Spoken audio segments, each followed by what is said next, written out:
sticking with military news, the change in access to the Pentagon by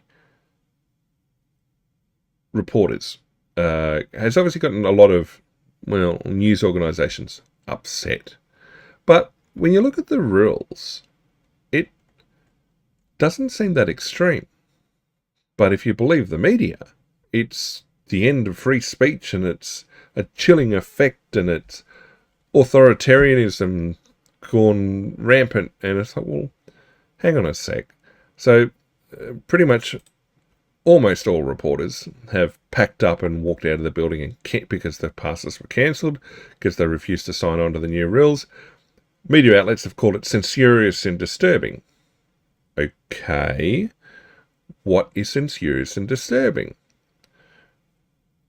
The Department of War, formerly known as the US Department of Defense, formerly known as the Department of War, and I actually think that's a rebranding that's really, really smart, because it leaves people in no doubt at all what the intent of the military is for.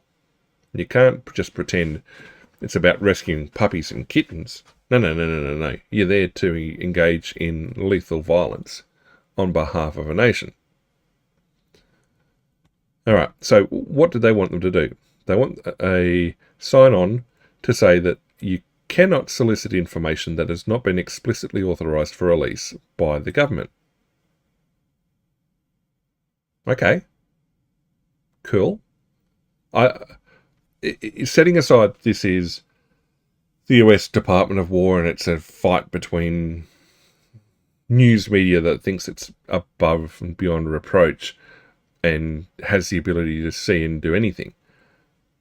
The commentary online has been fairly split. People are like, oh no, it's the death of free speech as we know it. Other people are like, this is less restrictive than would apply to any major corporate body. You can't just walk into the offices of a multinational and demand access to information like this. Why do people, or even major government agencies, so why is it the media thinks it's appropriate to demand this sort of information out of the military? And the concern, as outlined by Pete Hegseth and others, is that because this information hasn't been cleared, there's no surety that the information has been declassified appropriately or is otherwise not harmful. Well, it has a classification or limited use. And it's like, well, okay, so yes, there is a demand to have, or a need to have routine journalism, but the idea that beforehand the press were able to just waltz around the Pentagon doing whatever they wanted, it doesn't fly with how access to military sites is normally maintained. Normal people, everyday people can't go and have that sort of accessibility or freedom of access. So, I mean, the press kind of has its own special protections in some regard, but it's got to come with a bit of common sense.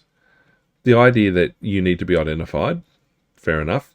You've got to look at it not as an attack on the press, but from the military's point of view of you now have, you want to cut down on the number of unknown, uncleared people just rifling through your state secrets. Makes sense. But, oh no, it's attacks on journalists and outlets. Well, no.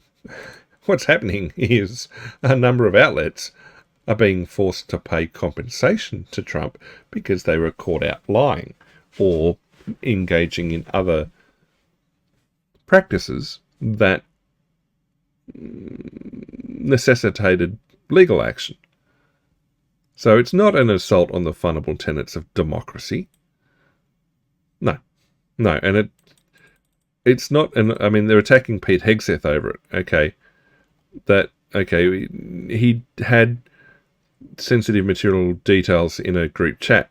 Well, the appropriateness of using such a communication channel for sharing of those details aside, well, I mean, the other administrations have done very similar things, and it's like, well, okay, it seems like they're all doing roughly the same thing, or preferentially you still wouldn't be doing it.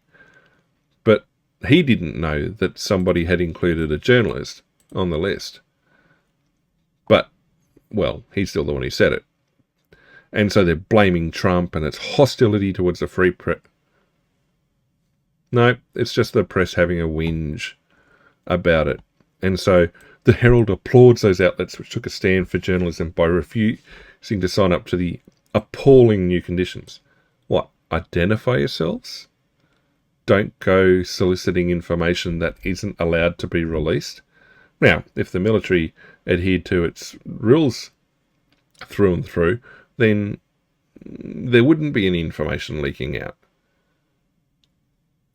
So the banishment from operating in the Pentagon is because you throw a hissy fit. You're having a tantrum because, well, the press is like, oh, we're holding the military accountable.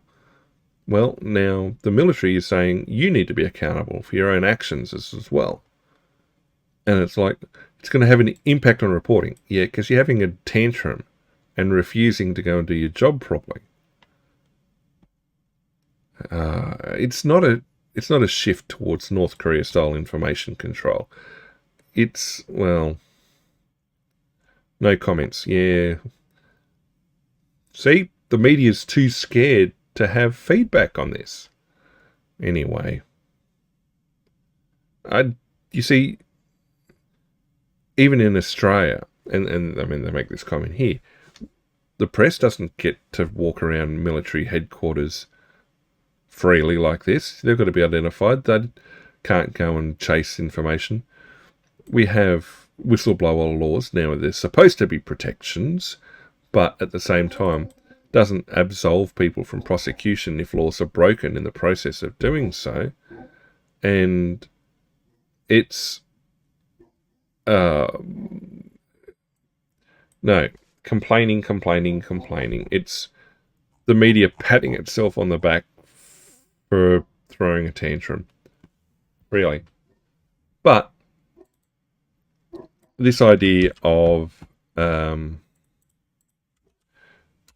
unnecessary access to classified information. Now, Trump was impeached, even though he had ultimate declassification authority, and the material was supplied by the National Archives, ONA, Office of National Archives, as part of his departure from the White House at the end of the first administration. It was under lock and key. Didn't stop his house being, as in Mar-a-Lago, being raided by the FBI because, oh no, he's had classified material that he shouldn't have had. Yet the same standard was not applied to Biden, who, as a senator or the vice president, did not have the same level of, well, he was not a declassification authority. As a senator, he didn't have the rights to access this material outside of a SCIF, and was supposed to have tightly controlled access to it. And as a VP, probably would have had more access, but again, shouldn't have been taking stuff back. Yet he had classified material stored in an open garage and also stored in some of the other offices that he had scattered around the place. I mean, to the same standard, he should have been impeached 2 or 3 times over. And more so because he had no legal rights to access or to have possession of that material, whereas Trump did, by virtue of having been the president. The same sort of thing goes back to the Hillary Clinton email servers, where there was compartmentalized information on them, and the suspicion that there are a number of foreign intelligence agencies that had complete access to those servers because they weren't secured very well or at all, and that it was an attempt to establish a side channel of communication for certain government peoples that was outside of the FOIA process. So freedom of information would not have been able to gain access to the information contained on the server. or that had been exchanged via the server. Now, the timings of that were considered, but at the same time, I forget the exact phrasing, but the idea that no prosecutor would prosecute Clinton for what she did. He had a whole bunch of military people suddenly go, hang on, it's a violation of National Secrets Acts, it's a violation of classified material handling. If you're an everyday person, you would have been basically sent to the brig for it. And then you had the general, who was it? One of the commanders in Afghanistan was writing a memoir, or having his mistress, as it turned out, writing his memoir for him, and he shared information with her that should never have been released. But again, was it not Clapper? It wasn't a Clapper. Someone else. But yeah, they got ahead of it. So this John Bolton case is actually very, very similar. But it's like, well, no, it's the Trump administration being authoritarian. Well, at the same time, you look at the politicization of the Department of Justice in the past. You look at what happened with, say, Roger Stone, when he had his arrest, and how that was undertaken with the media and basically militarized FBI, basically swamping him in his home and at super early times. And it's just a case of, well, Bolton was indicted. He didn't have, he wasn't raided like Mar-a-Lago or Roger Stone.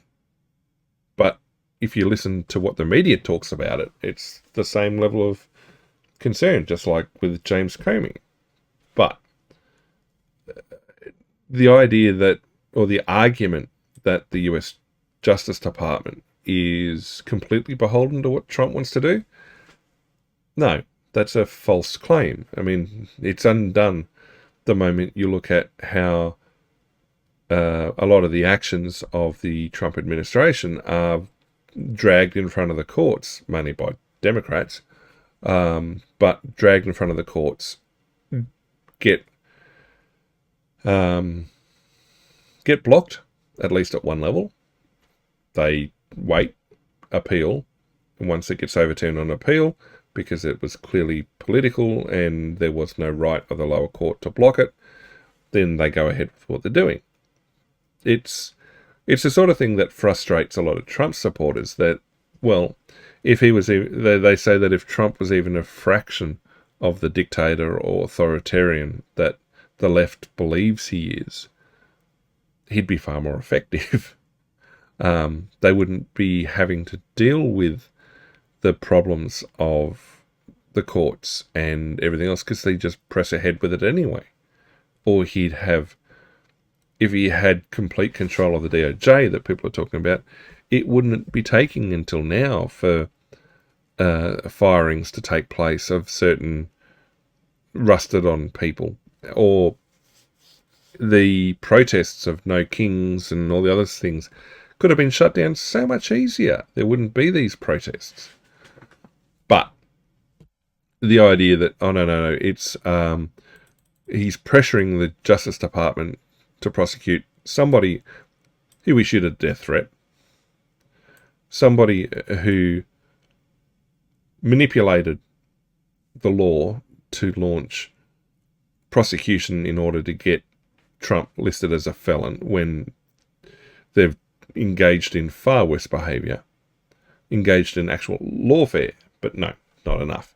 But that's beside the point. We're not so much focused on that. We're focused on the specifics of it. So obviously Trump's complaining about the impeachment. John Bolton, I don't think he was ever really, I don't think Trump was super friendly to him. He had him in the first administration. But people look at Bolton's role then as the attack dog on a short leash, such that when Trump went in to negotiate with a foreign nation on various things, that Bolton was the stick, and Trump could therefore offer whatever carrots he wanted, because people would look at Bolton and look at his history and realise that Trump was willing to let him off the lead, and so they'd be far more willing to negotiate. But the problem is, those sort of people can't be controlled. And so ultimately Bolton left the administration. Fair enough, when people come and go. But the concern is mishandling of classified information.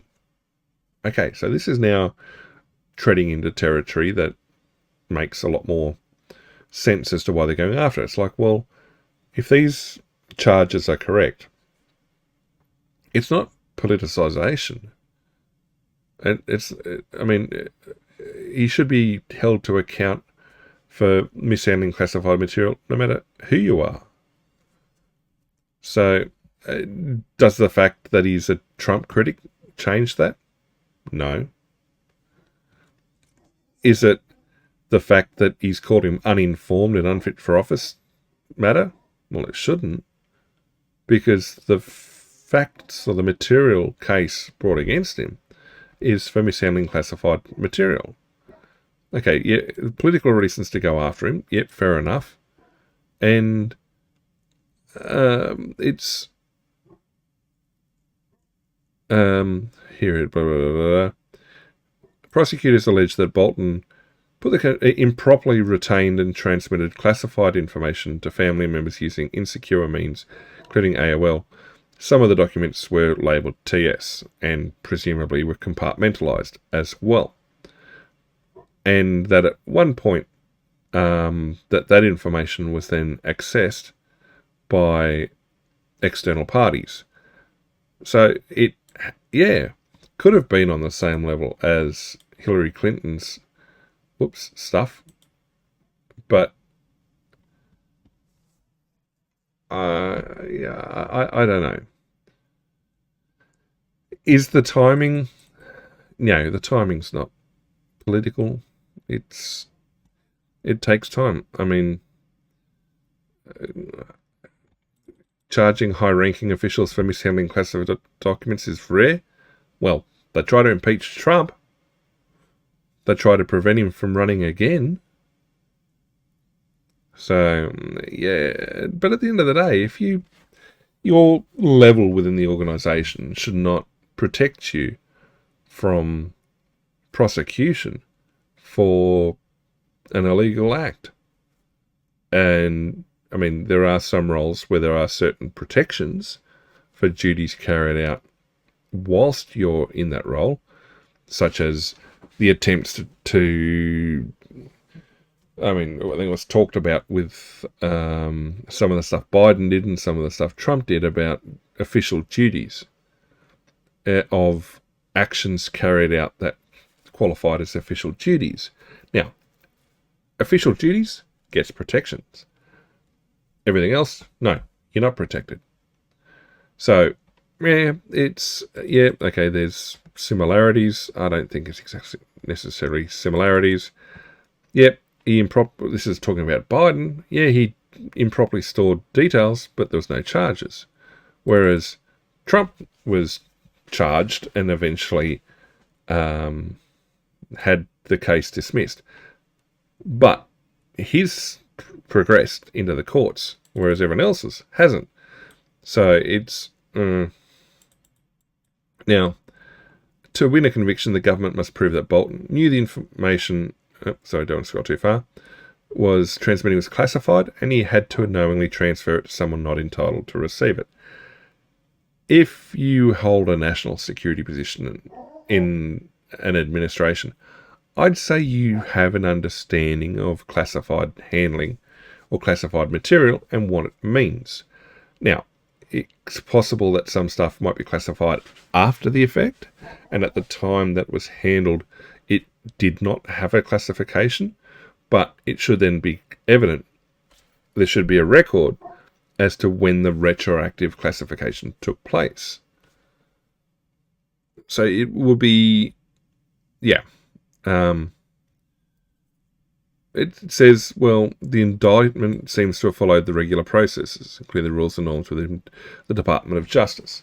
So again, despite all the complaining and yelling and screaming about Trump being authoritarian, you go back to that article from a few weeks ago where it's like, he's authoritarian, but acting completely within the boundaries of the legal rights granted to him as the president and the administration, and everything is, at the moment, despite what everyone says, seems to be going exactly as planned. Also, not as planned, all completely within the rules. Yeah, more complaining. But we'll see how that progresses.